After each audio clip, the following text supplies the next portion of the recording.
시사경제 용어가 조금 어렵기는 하죠, 그죠?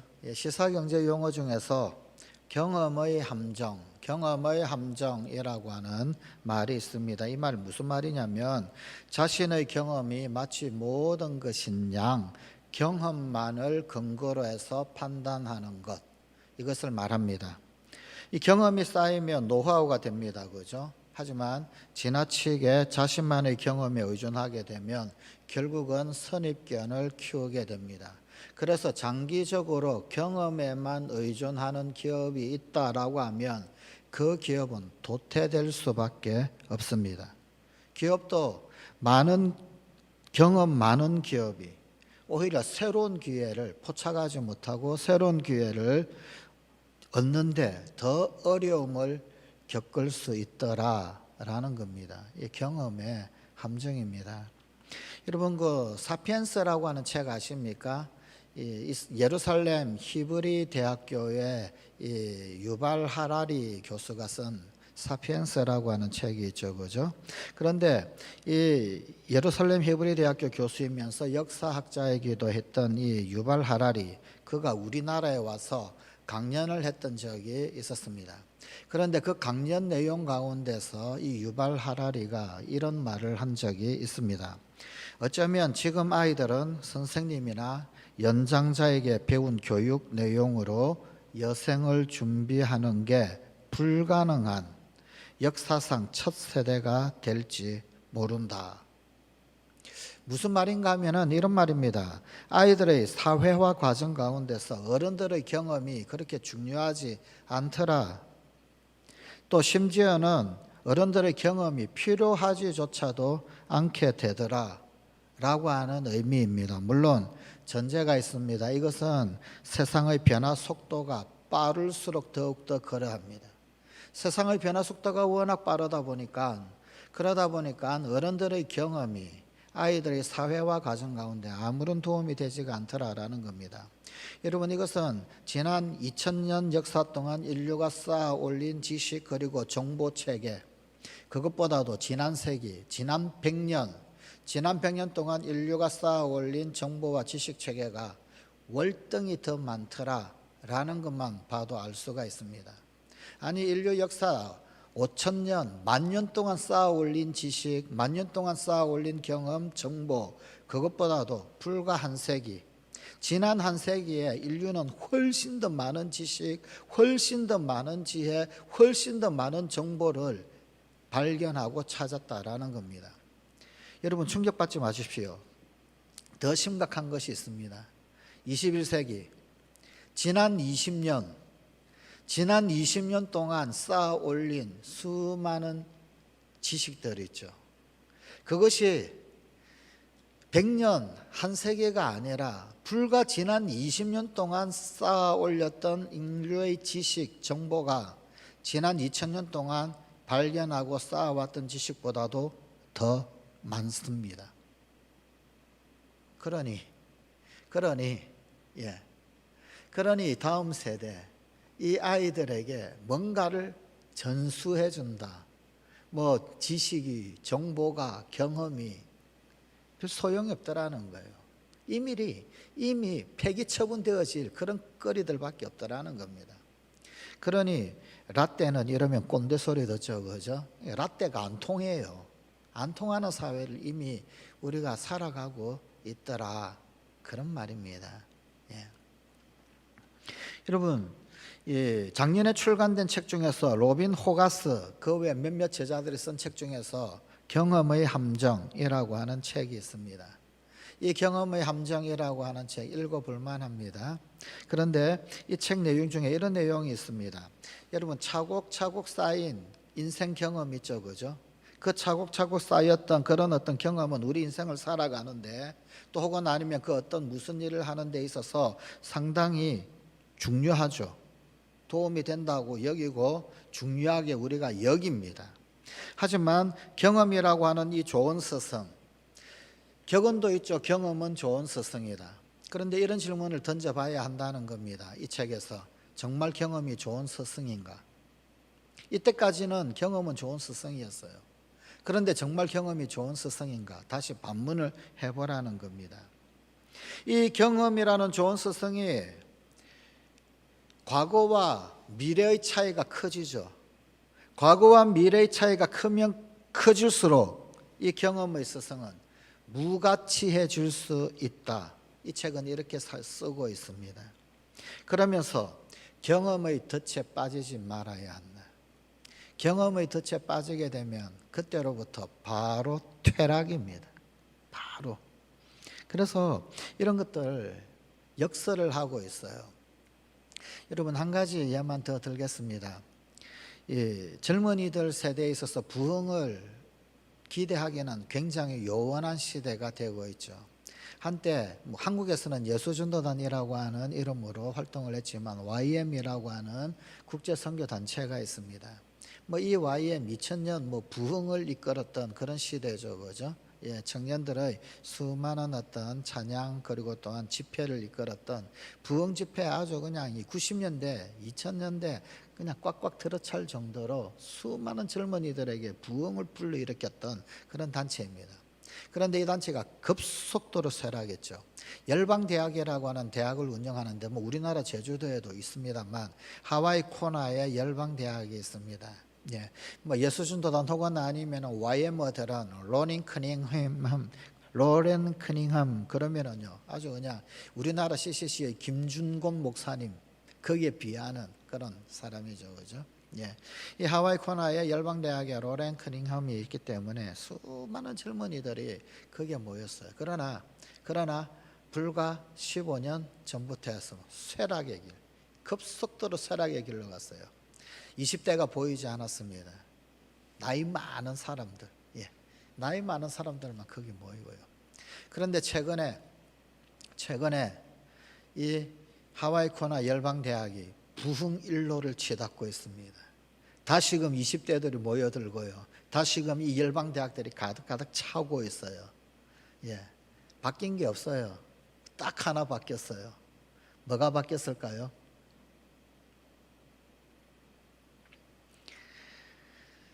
열방대학 총책임자가 바뀌었습니다.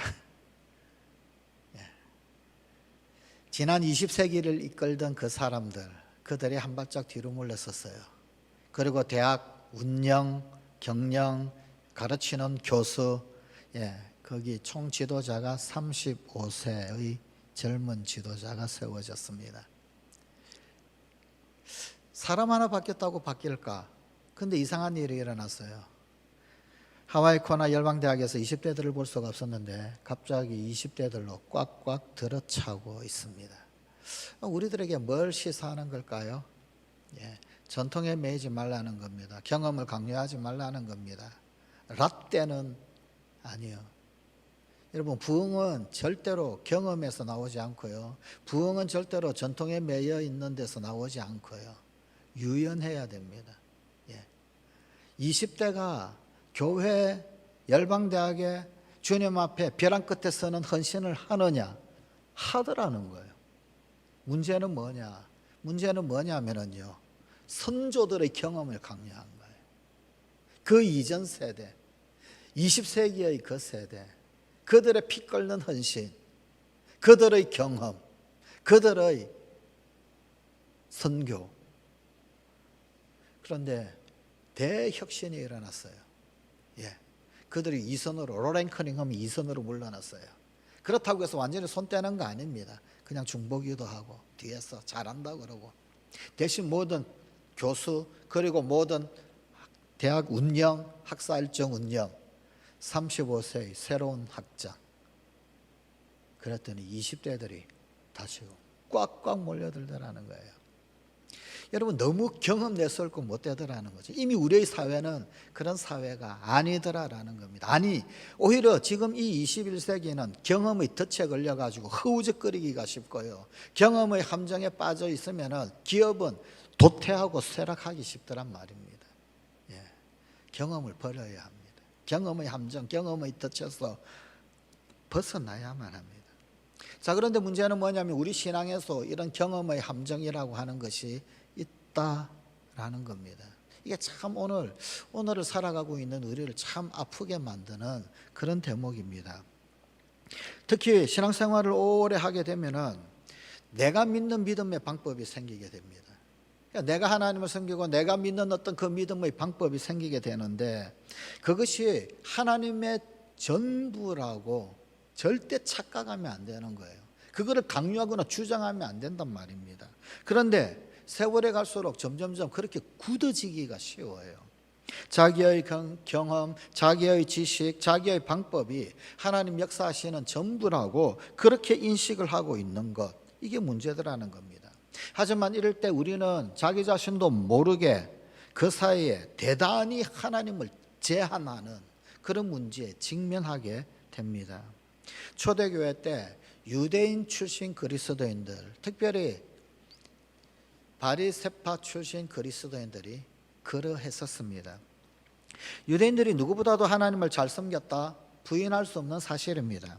그러나 자기들의 생각과 경험 밖의 영역에 하나님이 계시게 되어졌을 때 그때 그들은 그걸 인정하기가 어려웠어요. 받아들이기가 힘들었어요. 왜냐하면 우리가 알고 있기로는 그게 아니거든요. 우리가 이때까지 붙들었던 율법은 그게 아니었거든요. 우리가 이때까지 섬겼던 하나님, 그런 하나님이 아니었거든요. 근데 그 영역 바깥에 있으면 이건 잘못된 거라는 거예요. 유대인들, 특별히 바리새파 그리스도인들이 그런 주장을 했었습니다. 하나님을 자기의 경험, 자기의 생각 안에 가두어 놓으려고 하는 것, 이게 문제입니다. 하나님을 자신의 생각이나 혹은 경험에 가두어 놓지 마십시오. 하나님은 결코 제한되시는 분이 아니다. 오늘 우리에게 주신 하나님의 말씀인 예루살렘 공회의 이 내용이 이 문제를 사실은 고스란히 드러내고 있습니다. 예루살렘 공회에서 이방 지역에서 복음 사역을 한 사람들, 그리고 바리새인 중에 예수를 믿는 사람들, 이들 사이에 심각한 논쟁이 있었습니다. 그래서 이 일들에 대하여 어떤 의견을 피력했던 게 베드로가 가이사랴에서 로마 백부장 고넬료 집의 그 구원 문제, 그 경험을 이야기를 하죠. 그러나 그럼에도 불구하고 바리새파 출신 그리스도인들은 여전히 비유대인 출신인 이방 그리스도인들, 그들에게 여전히 율법을 강요하고 할례를 강요하게 됩니다. 그래서 이 문제를 어떻게 해결할 것인가 계속되는 논쟁이 있었습니다. 예수 믿는 것도 좋지만 할례 행해야 한다. 예수 믿는 것도 참 좋지만 모세 율법을 행해야 한다. 그러나 또 다른 사도들, 그들은 그렇게 생각하지 않기 때문에 이 논쟁이 계속되었습니다. 이제 바나바 그리고 또 바울이 그들의 경험 그리고 그들의 간증을 소개를 합니다. 본문 12절입니다. 온 무리가 가만히 있어 바나바와 바울이 하나님이 자기들로 말미암아 이방인 중에서 행하신 표적과 기사 고하는 것을 듣더니, 베드로의 간증을 들었지요. 이제는 가이사랴 지역이 아닌 더 멀리 저 아시아 지역 쪽의 그 이방 지역 쪽에서 일어났던 그 일들, 그 간증을 또한 또 듣습니다. 하나님은 유대인만의 하나님이 아니라 모든 인류의 하나님이십니다.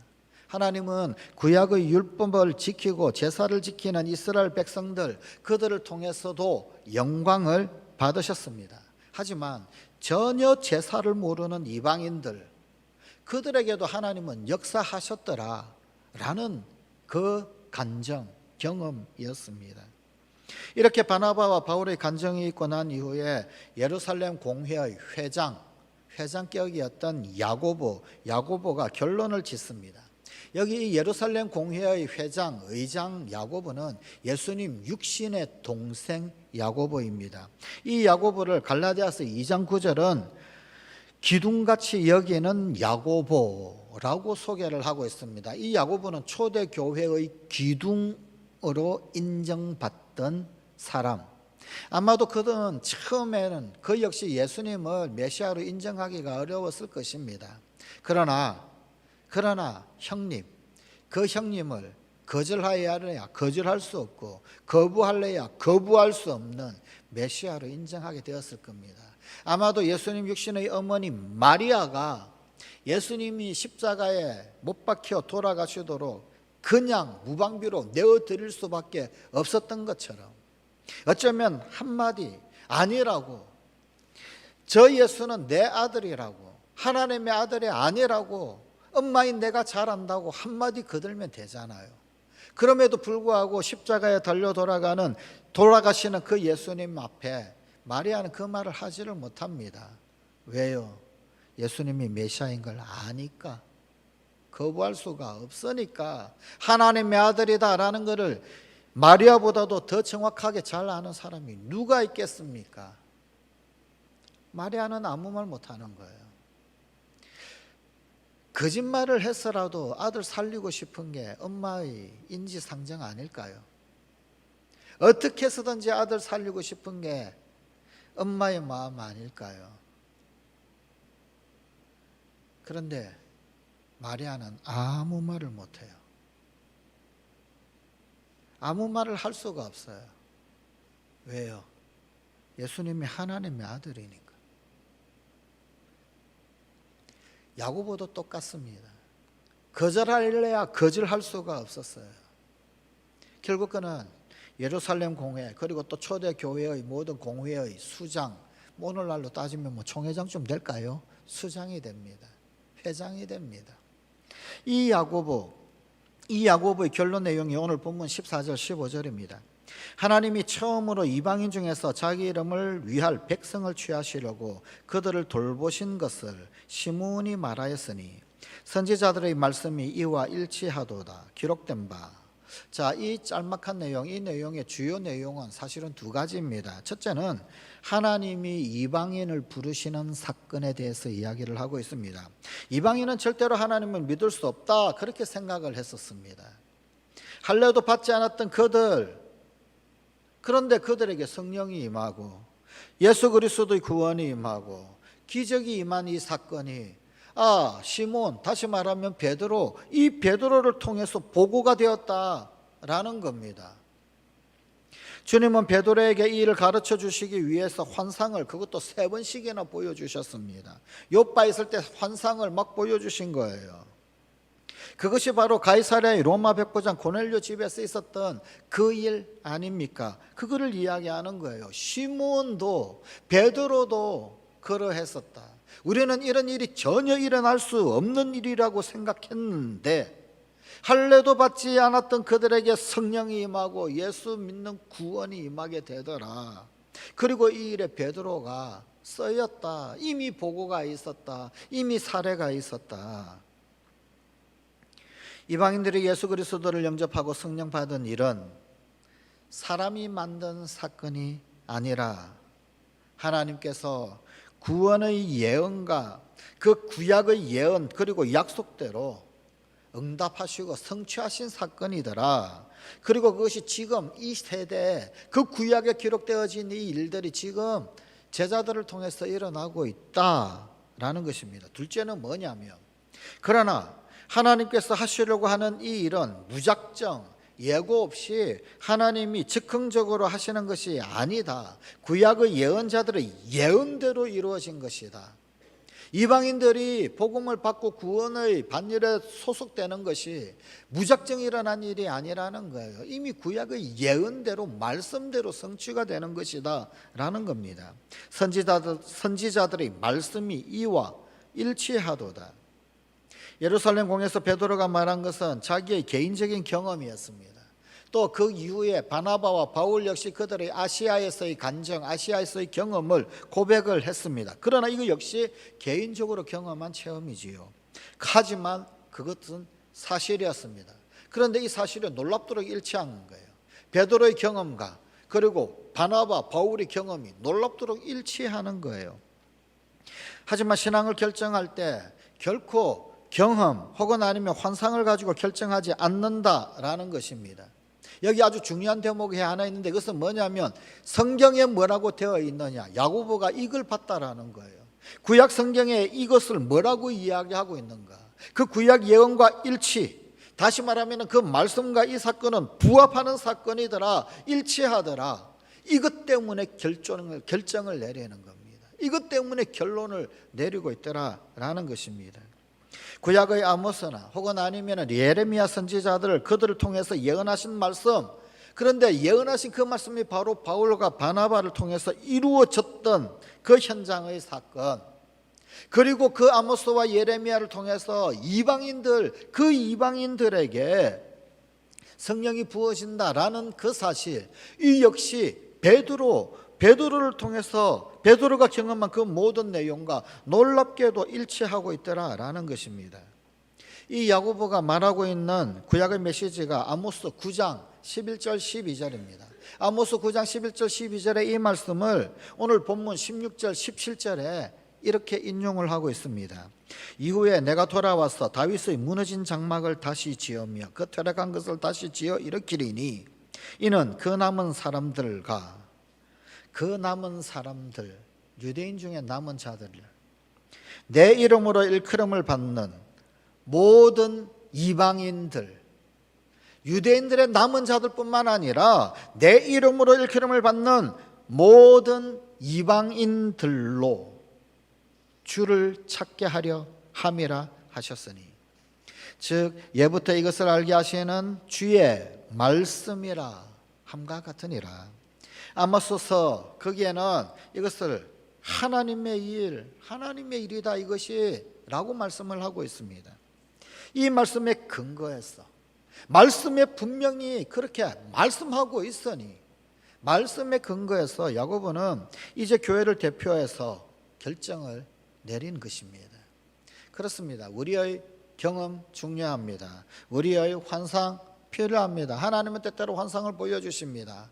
그러나 그것은 하나님의 말씀 또한 그러한가, 말씀이 뭐라고 기록하고 있는가, 그걸 통해서 최종 결정을 짓는 것이더라는 겁니다. 이 말씀에 근거해서 야고보가 이제 교회를 대표해서 결정을 짓는데 역시 크게 두 가지 일을 결정을 합니다. 한 가지는 뭐냐면 복음 받은 사람들을 괴롭히지 말라라는 겁니다. 다른 타 문화권, 이방 문화권에서 복음을 받아들인 사람, 그들 괴롭히지 말라. 괴롭혀가지고 십자가 얹고 멍에 쥐우고 그렇게 하지 말자. 본문 19절입니다. 그러므로 내 의견에는 이방인 중에서 하나님께로 돌아오는 자들을 괴롭게 말고, 이방인들에게 유대인의 전통을 강요하지 말라라는 것입니다. 유대인의 경험을 강요하지 말고 유대인의 전통을 강요하지 말라.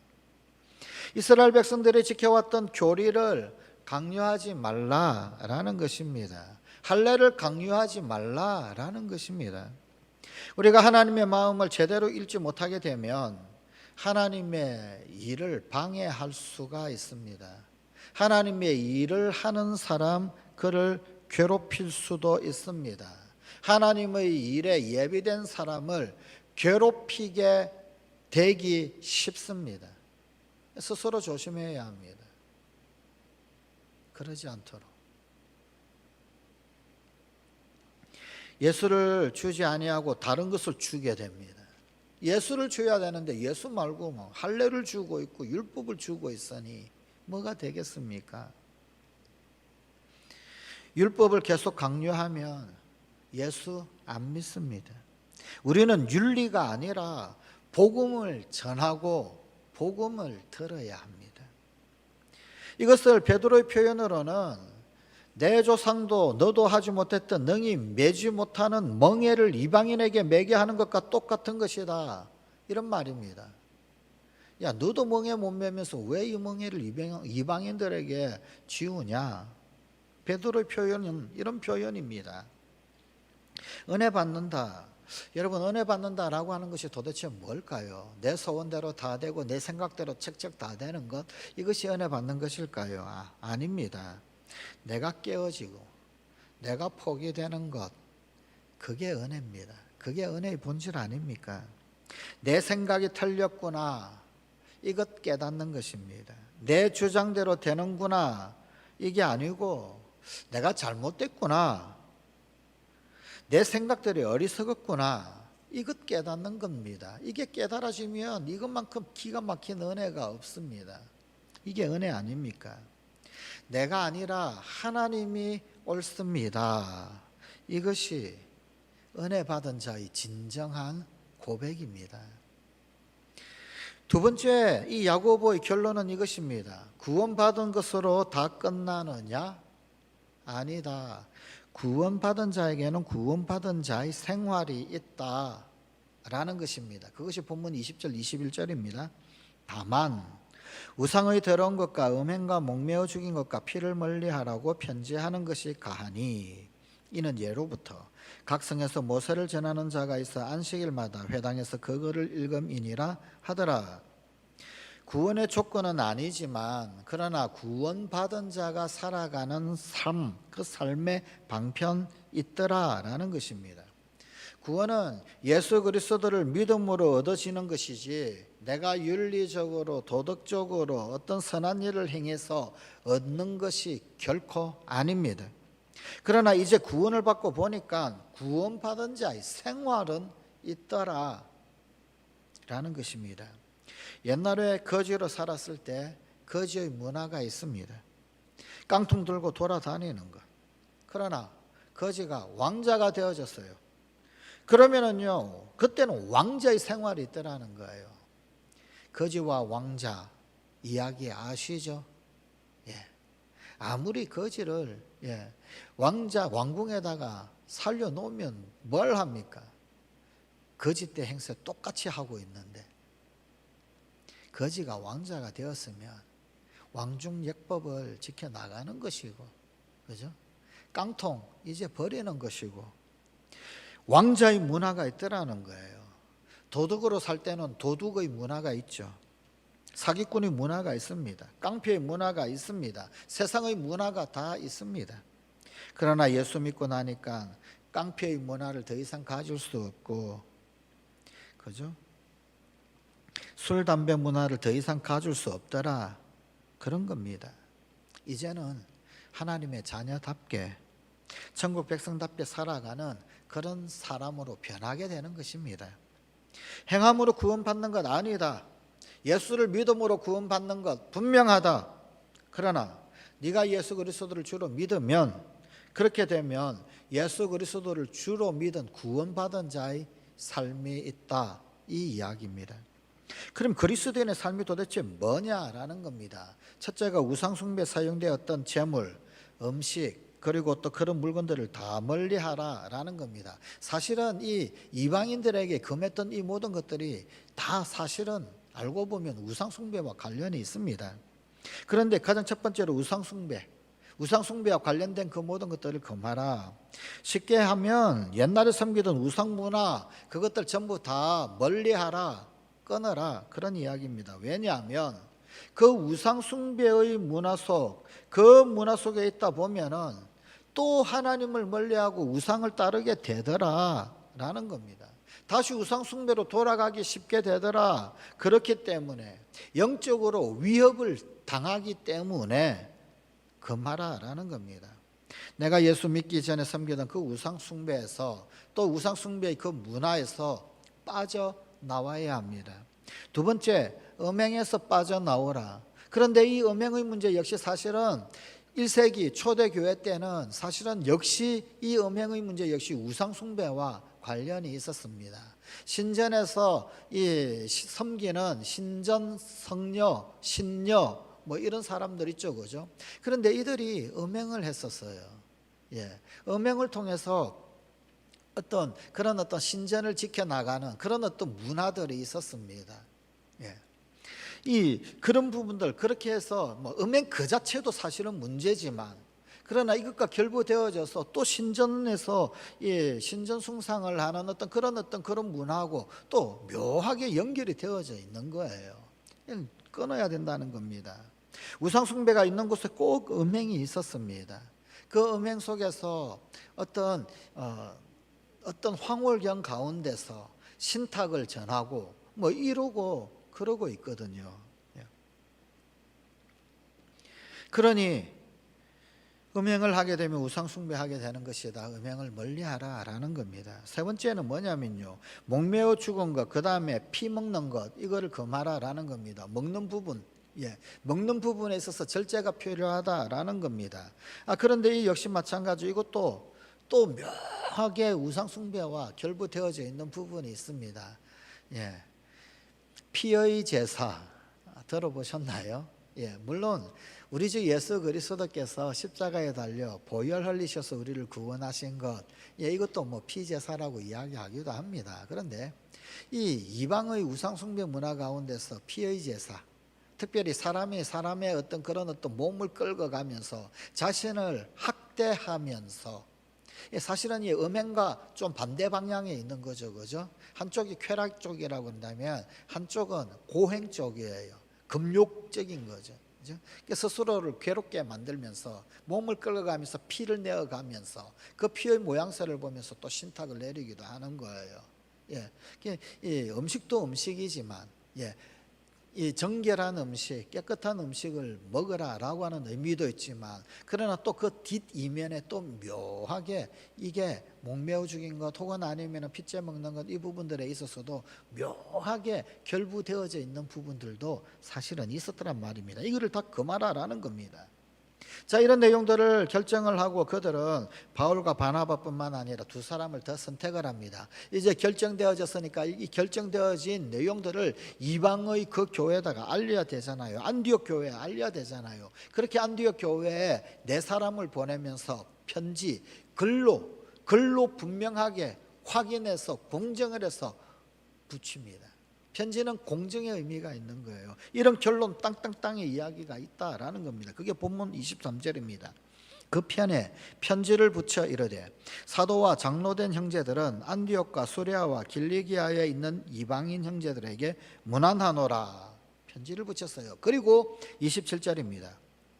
그리하여 유다와 실라를 보내니 그들도 이 일을 말로 전하리라. 편지를 붙였고, 편지뿐만 아니라 말과 글과 말로 전하리라. 말까지도 전합니다. 그런데 편지와 똑같은 말을 합니다. 글과 말이 같아야 하는 거예요. 글과 말이 다르면 안 되더란 말입니다. 편지와 똑같은 말을 하는데 본문 28절입니다. 성령과 우리는 이 요긴한 것들 외에 아무 짐도 너희에게 지우지 아니하는 것이 가한 줄 알았노니. 사실 편지글도 이런 내용이었어요. 우상의 제물과 피와 목매어 죽인 것과 음행을 멀리 할지니라. 이에 스스로 삼가면 잘 되리라. 말 그리고 글과 말로서 이것은 분명한 결정사항이다 라고 전달을 합니다. 자, 그런데 여기에서 아주 중요한 문구가 하나가 등장합니다. 성령과 우리는. 이것이 참 중요한 표현입니다. 자, 이런 결론을 어떻게 내렸습니까? 논쟁 끝에 결론을 내렸습니다. 이 결론을 얻었습니다. 그런데 그것을 전할 때 한 말이 뭐냐면 성령과 우리는, 이렇게 표현해야 되지 않을까요? 우리가 장고를 거듭한 끝에, 치열한 논쟁과 회의, 의논 끝에 이렇게 써야 하는 게 맞지 않을까요? 이런 말을 전해야 되는 게 맞지 않을까요? 그런데 이 치열한 논쟁, 이 예루살렘 공회에 대하여서 성령과 우리는 이라고 말하고 있습니다. 지금 이 결론은 야고보가 내린 것입니까? 아니라는 겁니다. 베드로가 내린 것입니까? 아니라는 겁니다. 그 사람들이 토론해서 만장일치로 내린 것입니까? 아니라는 겁니다. 그럼 누가 한 것입니까? 성령께서 하신 것이더라 라는 겁니다. 논쟁에서 했잖아요. 그런데 성령께서 하신 거라는 거예요. 논쟁은 우리가 했지만 이 일 가운데 성령께서 계셨고 그 성령께서 우리에게 이런 결론을 주셨더라 라는 겁니다. 성령과 우리가 같이 했다라는 것입니다. 이것이 왜 중요합니까? 우리는 여러 가지 일을 결정을 합니다. 그런데 그것이 당신의 결정이냐, 성령의 결정이냐, 이것입니다. 성령의 결정으로 받아들일 수 있겠느냐, 이겁니다. 성령께서 하신 것이다. 초대교회는, 교인들은, 사도들은, 제자들은 그렇게 알았어요. 성령 앞에 겸비했죠. 하나님의 인도하심 앞에 순종하고 엎드릴 줄 알았습니다. 그런데 자기 마음에 안 들면은요, 개요, 제요, 언제 그런 거 했습니까? 아닙니다. 해석이 잘못되었습니다. 성령과 우리는 이 결론을 성령께서 내리신 결론으로 그렇게 받아들였단 말입니다. 그렇게 고백하고 있더란 말입니다. 그 초대교회 사도들이, 대사도들이, 우리가 사도들보다 똑똑할까요? 우리가 사도들보다 주님을 더 잘 알까요? 그들은 육신의 주님을 직접 보고 듣고 경험하고 만지고 했는데,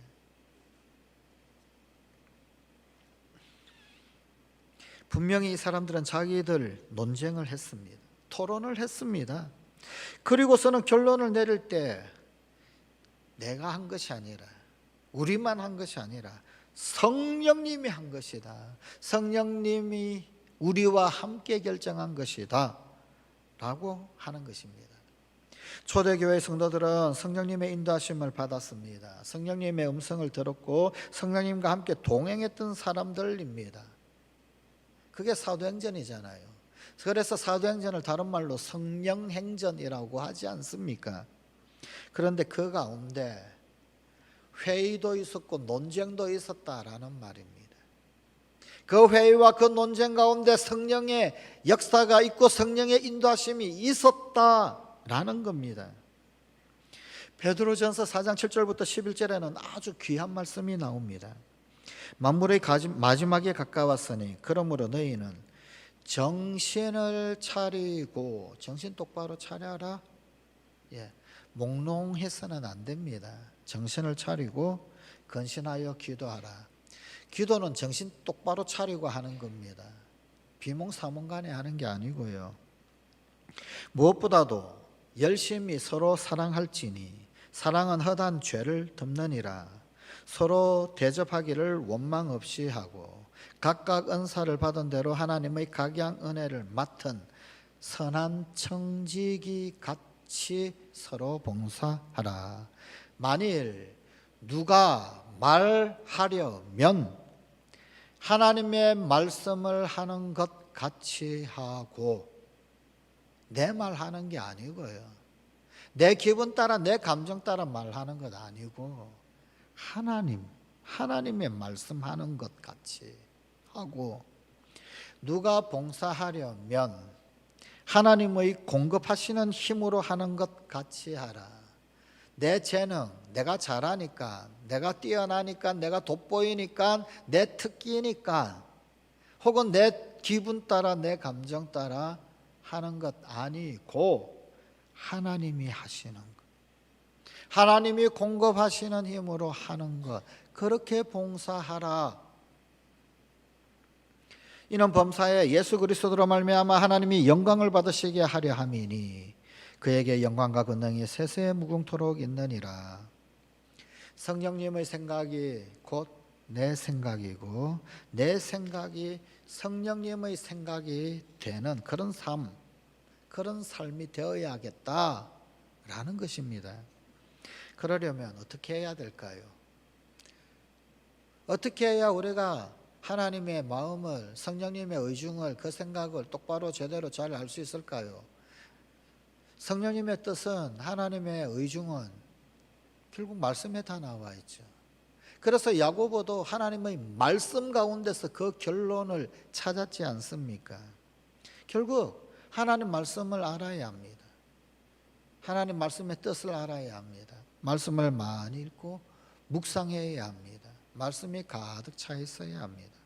그래야 말을 할 때도 하나님 말씀을 하는 것처럼 그렇게 말할 수 있지 않겠습니까? 내 생각이 많이 있고 TV에서 들리는 소리가 내 속에 가득 차 있고 그런데 어떻게 성경의 말씀이 내 입을 통해서 나오겠습니까? 세상에서 많이 들었던 말이 내 입을 통해서 나오겠지요. 아니면 내 생각에 가득 찬 것이 자꾸만 말이 나오겠지요. 그런데 성경의 말씀이, 하나님의 말씀이, 이 기록된 말씀이 내 속에 많이 차 있고 가득 차 있으면 생각이 나도 말씀 생각이 날 것 아닙니까? 말을 인용을 해도 성경 말씀이 툭툭 인용이 되어지고 그럴 것 아니겠습니까? 말씀이 우리 속에 가득 차 있어야 합니다. 말씀을 많이 읽어야 합니다. 말씀을 깊이 묵상해야 합니다. 성경 많이 읽게 되면 그 사람의 머릿속은 완전히 성경으로 가득 차 있겠지요. 말씀을 깊이 묵상하면 그 말씀이 깊이 깨달은 그 깨달음, 이 소리가 세상이 우리에게 들려주는 소리보다도 훨씬 더 크게 우리 심령 깊숙한 곳에서 자리 잡고 있겠지요. 마치 빙산의 일각이 지 아무리 바람이 세게 불어도 그 바람대로 흘러가지 아니하고 물속 깊숙하게 들어가 있는 빙산의 10분의 9 조류 따라 유유히 움직이는 것처럼 그 빙산의 모습이 우리의 모습이 되어야 한다는 겁니다. 이 빙산처럼 10분의 9가 물속에 깊숙하게 잠겨 있는, 말씀에 깊숙하게 잠겨 있어야, 그래야 저 바다 위에 뭐 구름의 모양새가 어떻고 뭐 바람이 어떻게 불고 해도 물길 따라 조류 따라 유유히 움직이잖아요. 그런데 빙산처럼 되지 아니하고 나무처럼 되어버리고 돛담배처럼 되어버리면 조류 따라 움직이질 않아요. 바람이 이리 불면 이리로 움직이고, 바람이 저리 불면 저리로 움직이고, 이리 날려가고 저리 날려가고. 하나님 말씀이 우리 가운데 가득 차 있어야 합니다. 그래야 성령의 생각을 하는 거죠. 한 가지 더 있으면 뭐 있을까요? 그렇죠.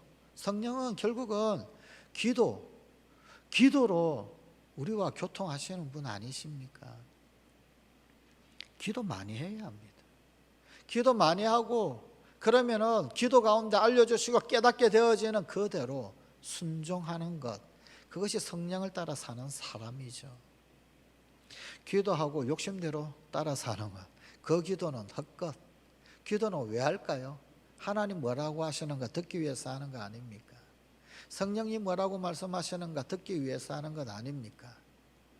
내 욕심을 확인받으려고 하는 것 아니잖아요.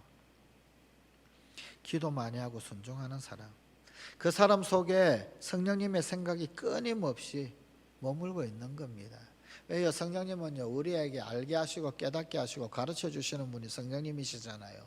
그분이 보혜사시잖아요. 그런데 그걸 언제 알게 되고 언제 깨닫게 되고 언제 배우게 됩니까? 기도할 때 생각나게 하시더라는 거예요.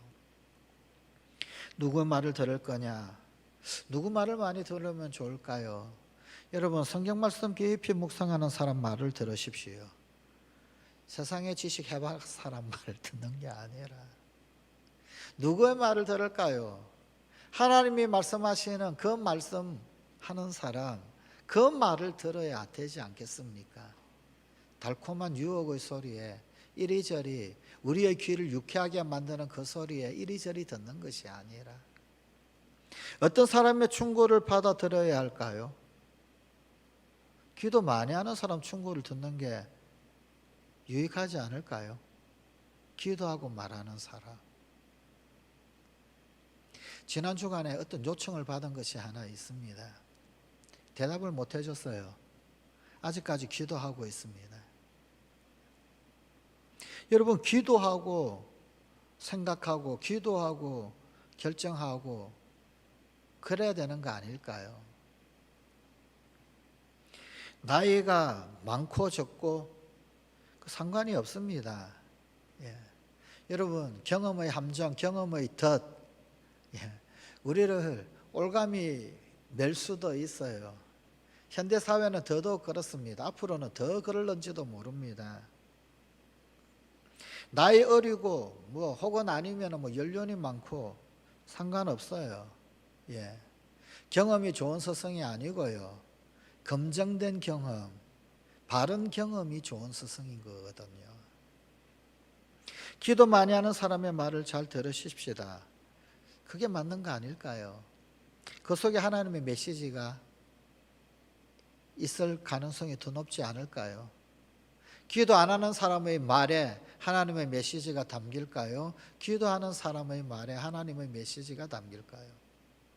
주의 말씀을 깊이 묵상하는 사람의 말에 하나님의 메시지가 담길까요? 아니면 하나님 말씀을 멀리하는 사람의 말에 하나님 메시지가 담길까요? 너무 간단한 것 아닙니까? 여러분, 그렇게 어려운 것 아닙니다. 성령의 인도하심이 그렇게 어려운 것 아닙니다. 우리의 욕심만 조금만 내려놓으면 됩니다. 자꾸만 내 욕심을 하나님 뜻으로 우기려고 그러니까 모르겠다 그러고 아니라고 그러고 그러는 거죠. 누가 뭐라고 그래도, 누가 어떤 미사옥으로 현혹을 해도 말씀 보고 기도하는 사람, 그가 하나님과 가깝지. 여러분, 내가 그 어떤 특출한 재주, 재능 있고 비상한 IQ를 가지고 있고 그런다라고 할지라도, 그럼에도 불구하고 결국 정말 하나님의 메시지는 말씀 보고 기도하는 데 있는 거 아닌가요? 무슨 현혹스러운 그 어떤 반짝반짝 보석처럼 빛이 나서 아주 그럴듯해 보이는 거기에 하나님의 메시지가 있다고 착각할 필요 없지 않습니까? 사실 하나님 메시지는 단순한 데 있지 않나요? 말씀 보고 기도하는 데 있잖아요. 자꾸만 자기 욕망에 이끌리니까, 욕심에 이끌리니까 좀 반짝반짝 빛났으면 좋겠고, 좀 더 그냥 아주 그냥 화려하고 그럴듯했으면 좋겠고, 그런데 자꾸만 눈이 돌아가니까 결국은 말씀과 기도에서 깨달아지는 거는 눈 감아버리고 귀 닫아버리고 그런 거 아닐까요? 예루살렘 공회의 결정은 생각외로 상당히 단순하지 않습니까? 너무 간단하지 않습니까? 어렵습니까? 알고 보면 어렵지도 않은 것 아닙니까? 그런데 여기에 오롯한 주님의 뜻은 다 담겨 있어요. 스스로 삼가면 잘 되리라. 정말 기가 막힌 말씀. 스스로 삼가면 잘 되리라. 너희는 복음을 받은 사람, 예수 믿는 사람, 그러니 자유인, 스스로 할 줄 아는 사람, 스스로 삼가할 줄 아는 사람, 그게 안 되는 길인 줄 아는 사람, 그렇게 하면 아니라는 거 아는 것, 그게 우리 안에 다 있다는 거예요. 스스로 삼가면 잘 되리라. 사실 문제는 스스로 삼가하지 않아서 문제죠. 스스로 삼가면 뭐가 문제겠어요? 스스로 삼가면 우상의 제물이 문제가 되나요? 음행이 문제가 되나요? 피가 문제가 될까요? 스스로 삼가면 율법이 문제가 될까요? 할례가 문제가 될까요? 사실은 하나님 잘 섬길 수 있는 것 복음 안에 다 들어있는 거예요. 주의 영이 이미 우리를 알게 하시고 깨닫게 하시고 인도하시잖아요. 그런데 그 가장 기본적인 것, 거기에다가 자꾸만 눈 감고 귀 막고 막 그러는 거예요. 성만 가족 여러분, 예루살렘 공회는 사실은 생각외로 아주 간단 단순 명료했습니다. 그런데 그 가운데 성령이 역사하시고 인도하셨습니다. 그들은 하나님의 마음을 잘 분별할 줄 알고 알았습니다. 그들은 기도와 말씀에 전무하는 사도들이었거든요. 오늘 우리도 역시 마찬가지입니다. 여러분, 우리의 경험, 아니요, 주의 말씀을 붙드십시다. 우리의 판단, 우리의 체험, 아니요, 기도 가운데 성령이 들려주시는 인도하심을 받으십시다. 기도하시겠습니다.